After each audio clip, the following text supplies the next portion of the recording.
अभियान आईएएस के 40 पटना बैच में आपका स्वागत है। डिजिटल स्टूडियो जनरल साइंस की हम बात कर रहे थे।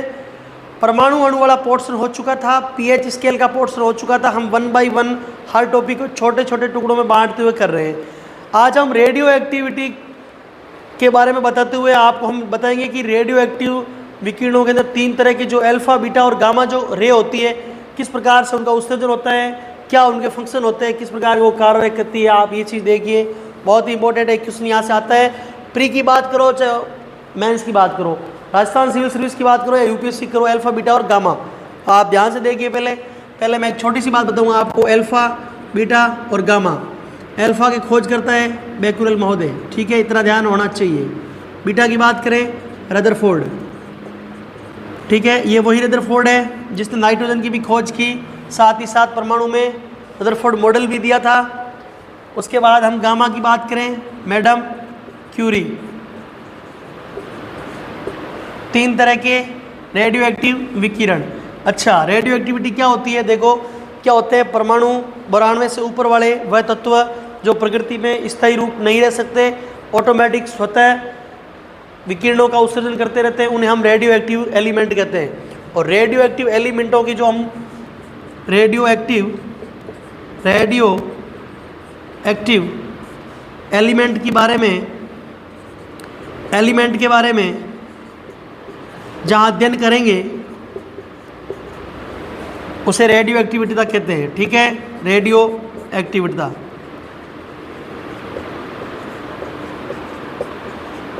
इसमें बहुत सारे समस्थानिक भी होते हैं, जैसे मैं आपको एग्जाम्पल की दृष्टि से बताऊं, कोबाल्ट 60 होता है, वो कैंसर चिकित्सा में काम लिया जाता है, दैनिक जीवन में हमारे काम आता है। आयोडीन 13 की बात करें तो वो गलगट में काम आता है। अगर हम बात करें सोडियम 24 की तो ये रक्त परिसंचरण में काम आता है, रक्त परिसंचरण में, ये आपको याद रखना है। लेकिन हम अगर यूरेनियम की बात करें, जिसे हम आशा की धातु कहते हैं, आशा की धातु, ये जो हाफ ऑफ मेंटल जो है आशा की धातु, ये आगे ईंधन के रूप में भी काम आती है। उसके अंदर हम नाभिक के विखंडन चलन पढ़ेंगे। थोड़ा सा अब हम अल्फा, बीटा और गामा के बारे में बेसिक। मैंने यहाँ रेडियो एक्टिव एलिमेंट की बात की, जो प्रकृति में 92 से ऊपर के परमाणु क्रमांक से ऊपर के जो तत्व है जो स्थायी नहीं रह पाते हैं, अल्फा, बीटा और गामा का उत्सर्जन करते हैं। अल्फा, बीटा, गामा उत्सर्जन होगा तो क्या क्या परिवर्तन होगा केमिकल रिएक्शन में। अल्फा की खोज Becquerel, beta Rutherford, gamma madam Curie. Radioactive विकिरणों के बारे में बता चुका हूँ। कोबाल्ट 60 कैंसर में, सोडियम 24 रक्त परिसंचरण में, यूरेनियम को आशा की धातु कहते हैं, ये ईंधन के रूप में काम ली जाती है। और अगर बात करें आयोडीन 13 की, गल ग्रंथि के रूप में काम आती है, गल ग्रंथि के उपचार में। अब हम बात करेंगे थोड़ी सी अल्फा, बीटा और गामा की।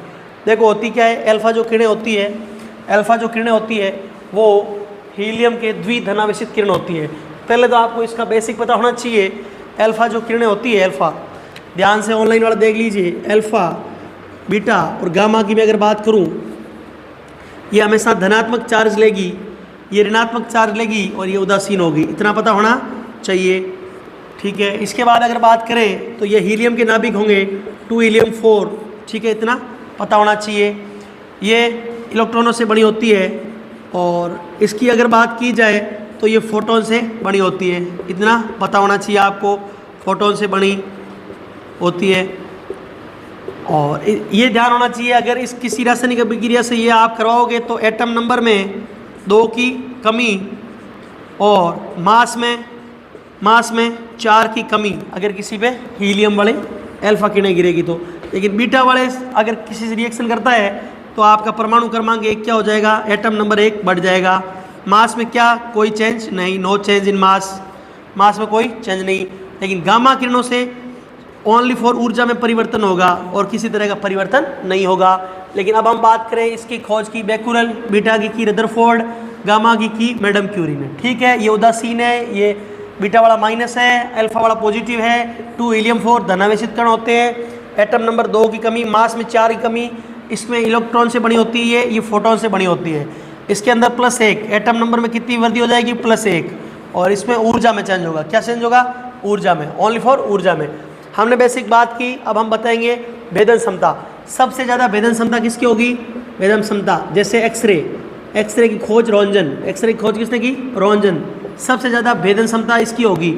अगर किसी परत को पार करने में सबसे ज़्यादा अगर बात की जाए तो गामा किरण होगी वो सबसे ज़्यादा भेदन क्षमता वाली होगी, उससे कम होगी बीटा, और सबसे कम भेदन क्षमता इसकी होगी। ठीक है, ये ध्यान होना चाहिए। लेकिन आयनन क्षमता की बात की जाए तो वो इसकी हाईएस्ट होगी। आयनन क्षमता इसकी हाईएस्ट, थोड़ी कम और सबसे कम। आयनन क्षमता सबसे कम, आयनन क्षमता सबसे कम, इतना पता होना चाहिए। मैं अल्फा, बीटा और गामा की बात कर चुका हूँ। भेदन क्षमता गामा की सबसे ज़्यादा और अल्फा की आयनन क्षमता सबसे ज़्यादा। 2 हीलियम 4 धनावेशित कण अल्फा कण। ठीक है, इतना पता होना चाहिए। 2 परमाणु क्रमांक कम होंगे, 4 द्रव्यमान संख्या कम होगी। बीटा में परमाणु क्रमांक 1 बढ़ जाएगा, गामा में सिर्फ ऊर्जा में चेंज होगा और किसी तरह का चेंज नहीं होगा। इसके साथ ही अब मिलेंगे नेक्स्ट क्लास में। Thank you all of you.